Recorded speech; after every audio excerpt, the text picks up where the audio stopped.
Hello, my dear students. I, Hina Kausar, Assistant Professor, Department of Sociology, Abhidayananda Senior College, welcomes you again for my today's lecture that is on the topic Socialization and Childhood. We are learning we are learning this topic under the paper The Social Construction of Childhood. So let's begin the today's topic. Socialization is tied to many other parts of your child's development in their early years.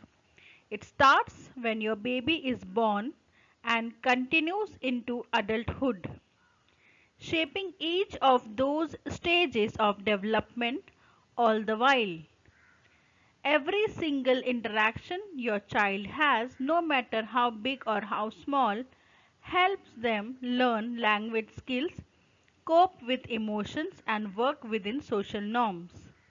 As your child grows, they will begin to learn how to identify their thoughts and emotions.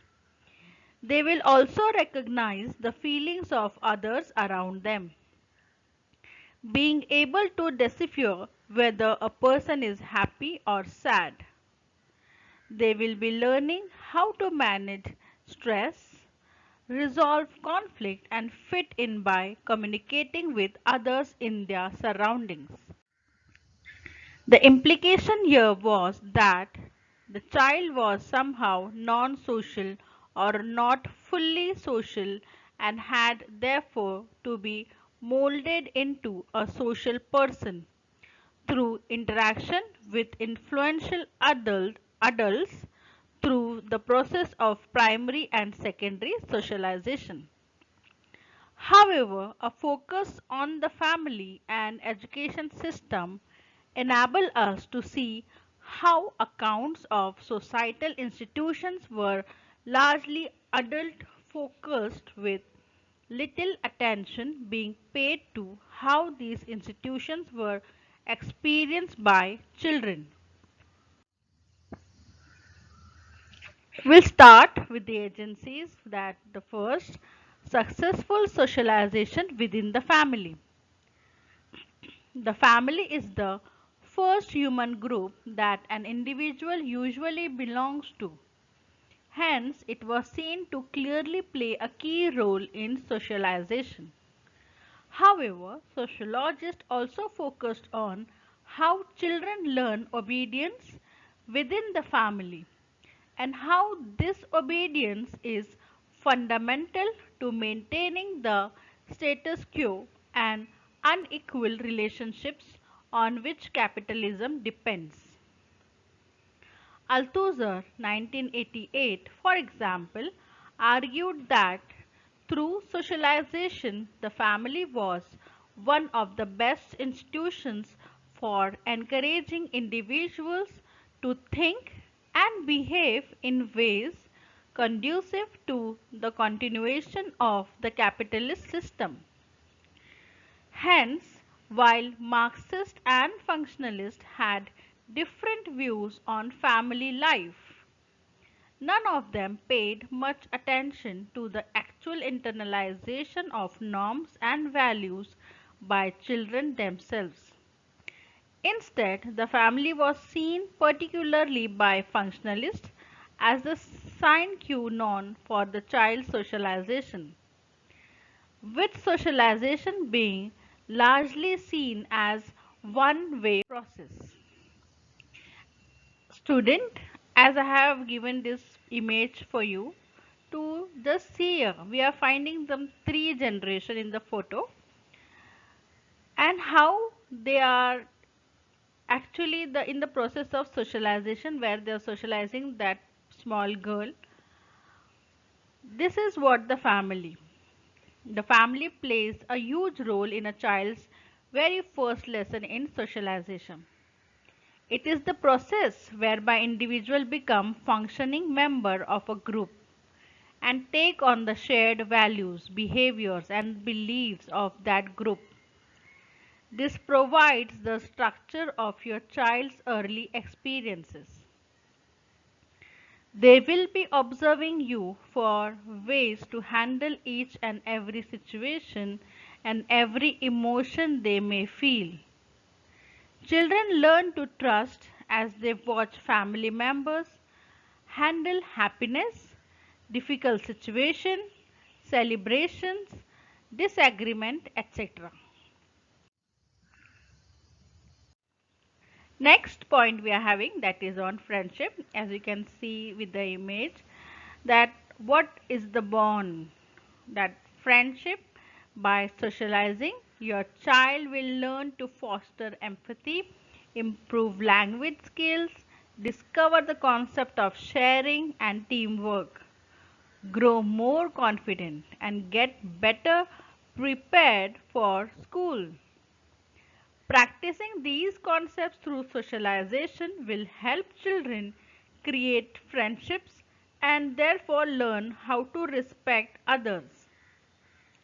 Socialization is not just the typical definition we may usually think of, hanging out with friends and talking amongst each other. Children may be playing and talking with their friends, but it fosters so much more in their development. At first, it may be hard to let your little one go, but allowing them to bloom will prove to be beneficial for the remainder of their life. I hope you have understood this slide. We'll see the third point, that is of school as an agency of socialization, that is successful socialization within schools. The schools take over from the family as key site for socialization. Young people spend a considerable amount of their childhood in educational institutions and indeed become defined in relation to their status as school pupils. Within school, children meet a wider circle of people and learn not just formal subjects such as English and history, etc., but also the importance of competition and reward, values crucial for wider society. Testing is a fundamental aspect of school organization and children come to accept that. While ability is partly natural, it can be developed and strengthened through hard work. Parsons argued that within school, children learn to accept the unequal distribution of reward and status in wider society.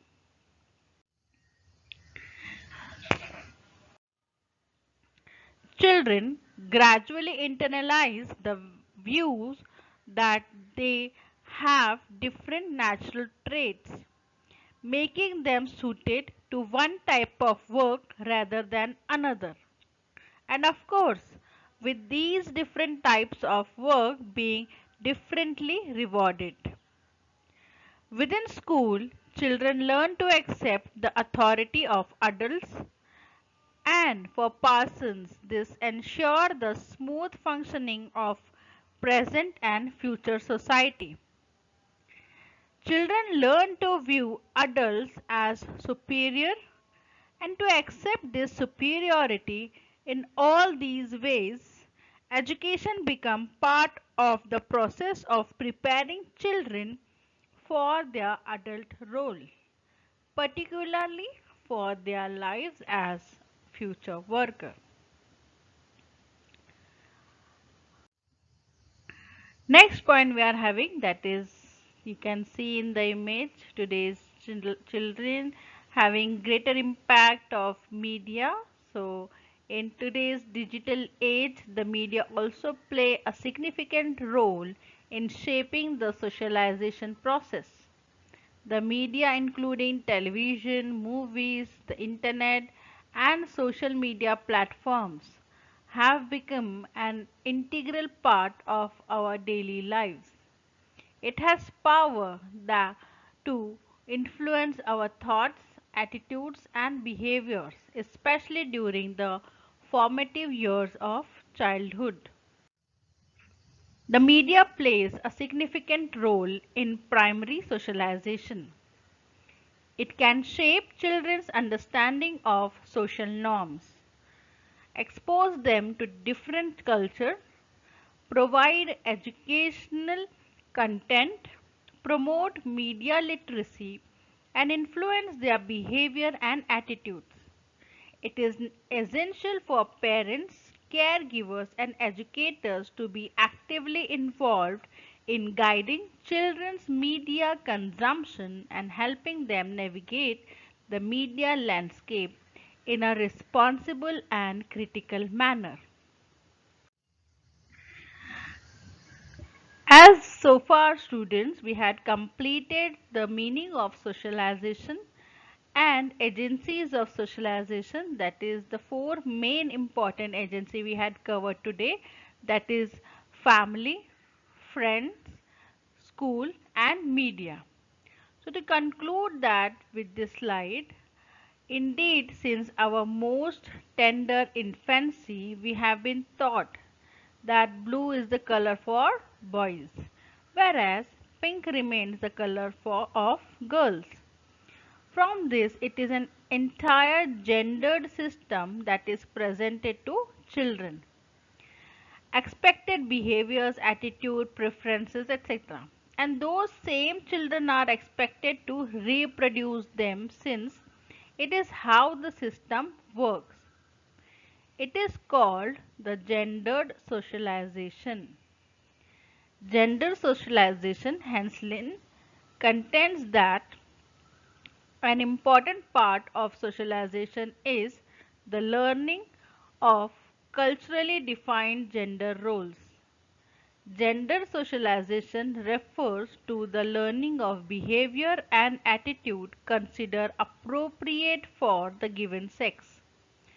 Boys learn to be boys and girls learn to be girls. This learning happens by way of many different agents of socialization. The family is certainly important in reinforcing gender roles, but so are one's friends, schools, work, and the mass media. Gender roles are reinforced through countless subtle and not so subtle ways, said Hanslin. So this is all for today's lecture, student. I hope this concluding slide also cleared many of your doubt that what exactly the socialization is and how we are having number of agencies which is giving a great contribution in on individual's life. Thank you so much for your attention. We'll meet in the next class. Till then, goodbye. Take care.